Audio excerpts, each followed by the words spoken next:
Welcome to Spotlight Chat, a conversation with leaders. Our special guest today on Spotlight Chat is Candy Farthing. She is the Chief Operating Officer of Coral Academy in Las Vegas. You oversee a handful of schools. What is Coral Academy all about? So Coral Academy is a STEM-focused charter school. We have grades kindergarten through 12th grade, and we really focus on supporting every single student across the board in the science and tech area and math, and really taking them to the next level and getting them to be as strong as they can be. What should parents know? If you're a parent in the Las Vegas area, you have different options of school. You can just send your kid, I guess, to the school closest to you. You've got other options for charters. What do they need to know when making a selection of a school for a child? I think as a parent, you need to know, what are you looking for in your school? There's lots of different opportunities. You know, our school is STEM focused with the science and the tech and the math. There's other schools that have, music or arts background or focus. There's others that have more of a reading focus. And so I think you as a parent need to know what you're getting into and what do you want your kid to be engaged in? What do your kids want? What are you looking for your education? What are some of the advantages? Why do the people who choose your school want their child to focus on science, technology, engineering, math? I think, we've got a great reputation. Our kids, we have kids that have been very successful, kindergarten through 12th grade, and score significantly higher on their state test scores and, getting ready for college prep and everything else. And so we've got a very high reputation. Our kids perform really, really well. It's challenging. I'm actually a parent. My kids are enrolled at Coral Academy, and we actually moved out here last year. And it was an eye-opener as a parent to see how much my kids were pushed and how much they grow as students at Coral. So it's rigorous. What do your own kids say about it? What do they like? What do they not like about the schools? They love their classes. They've got small classes. There's only about 22 kids in a class. They love their teachers. They like, they're very inquisitive, and so they like the science aspect. They like engaging in the hands-on activities and doing experiments and having that outlet. But it was an adjustment for them moving out here from Oregon and kind of they've got homework. They've got a lot more homework than they've ever had before. So. And is that the key to engagement, in not just giving homework, but really making it meaningful or checking up on it? Because there has been a movement in the last 10 years of schools being graded almost in terms of, we give more hours of homework, and that doesn't necessarily translate into more advancement. So, the hours of homework is not the key. I think what is the homework in? What is it engaging in? It's got to be meaningful, it's got to be relatable, and it's got to have a purpose. So homework for just busy work is not going to do anything. And so it's got to have the purpose behind it. And what's a typical example of the types of homework your students or your teachers are putting out there, or for that matter, what your own kids are doing? I think just the real life experience, so for math, when you're looking at geometry questions, actually going around and looking in your bedroom and measuring the different things in your bedroom and putting it together. And then how would you change this if you were going to move your room around? How are you going to make it work? And so then you've got the geometry with the, in the real life that you're looking at in your own bedroom, but then moving stuff around too. So it's the real life application of what they're actually doing, which gives it a different meaning to it. Now, we're here today from one of your campuses in the greater Las Vegas area at the Accord Education Summit. What brings you to a summit like this, and how do you benefit from Accord? So what I like about this summit is we have school leaders and teachers from several different states that are all coming together that all have the STEM focus and background. And I think it's great, as school leaders and teachers to actually connect with each other and talk about what's working at their schools and what's not working at their schools and how to support each other, and opening up the conversation about student engagement and student success. That should be the focus of everything that we're doing. So it's just a really great time to get everyone together and do different trainings and sessions to think differently about how we're supporting our kids and keeping us accountable to making sure that we're supporting every single kid. Let's go a little deeper in this concept of what's working and what isn't working. As a charter school, the theory goes you're not as dependent on just the status quo, perpetuating the bureaucracy. If something works well, you can do more of it. If something doesn't work, you can eliminate it or de-emphasize it. What are some examples of both of those?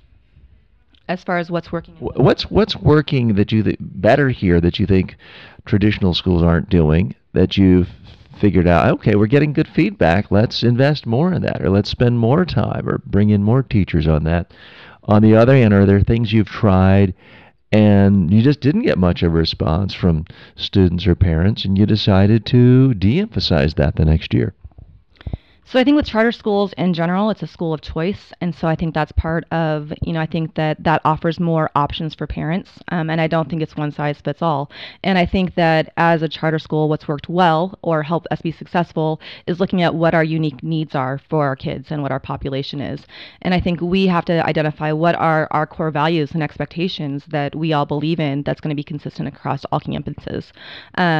This year we actually expanded. We opened 2 new campuses. So part of our struggle is then also looking at what do we need consistent across all of our campuses, but then what needs to be unique for each of our campuses, because we have different populations and demographics at our different campuses.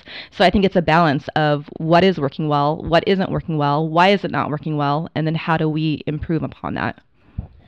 And how do you adjust accordingly? Because different parts of the country, there can be different career paths. A lot of people in the New York City area, they want to go into their parents' industry of finance, and math might be even more important. That's not exactly the industry you're most known for in this area. How do you factor in available jobs, number one? Number two, how do you factor in the career backgrounds of your families you serve? Because someone who's comes from a family where no one's ever been past 12th grade may have just as big of ambitions as someone who's third generation medical doctor, but their background and options they've been exposed to might be different. How do you counter that? How do you take all of that into consideration? So as far as the different background of parents and expectations of their kids leading in the future, I think with that, it's important to have that conversation from the ground floor. Starting in kindergarten, I think you talk about careers and what they mean and what do you want to do. And I don't think that at that point, no dream is unattainable, but what is it going to take to get there? And helping the kids see that they can achieve that. And maybe if their parents didn't achieve what they wanted to do, that's okay. What held them up? What stopped them? So let's talk about that starting in kindergarten early on and help support those dreams and ideas. Because if the kids have the grit and the belief in where they want to go and what they want to do, they're going to be successful. So we've got to support those dreams and ambitions. Your schools are new, young. We're in one of the campuses now, and it's beautiful. It looks fantastic and sparkly clean. So you don't have a track record of 40 years ago someone came in and now they're the CEO of Boeing. But what have you heard from some students, some of your earlier students who have been in for a while? What are they accomplishing now? How is your teaching, your culture help them get to the next step in their dreams? So, and I actually am new. I actually just transplanted from Oregon myself about a year ago. So I'm still new within our system. But I know that we have had, for example, we had a senior last year that had over a 5.0 GPA and a scholarship to MIT. He had a track record, and he has an ambition to be a doctor, I believe. We have some of our former kids come back and want to be teachers here and want to educate our kids and work in the same school that they went to school in. And so I think it's across the board, of where they want to go and what they want to do. But certainly there are parents listening right now and say, a scholarship to MIT, that's my greatest dream. My kid would be set for life and not end up with $250,000 of debt for the tuition. So that's fantastic. What else do your students want to do? What are their plans? Do they mostly aspire to be the next Steve Jobs? Do they want to work in the aerospace industry? Where else do you see their dreams and their ambitions? Our kids are just like any other kids. They've got dreams across the board, from maybe being an astronaut to being a lawyer to being a doctor to being a teacher. And so I think that it's our job to help them pursue those dreams and help them see what it's going to take to get there. And we start that at an early age with the conversations and the career readiness and life application. You know, a lot of our high school kids spent their summer working in the fields they want to work in and having that experience to see, is this really the direction I want to go, and what is it going to take to get there? So the more experiences they have that earlier on, the more direction they have when they get to college. If you are a student or a parent trying to figure out where should you go to school next year, you may want to find out more information about the school. You can go to the website. That is caslv.org. We'll link to that in the show notes as well. Again, www.caslv.org. The school is Coral Academy. And special thanks to our guest, Candy Farthing, who is the Chief Operating Officer at Coral Academy. Thanks for being our guest today. Thank you for listening to Spotlight Chat, a conversation with leaders.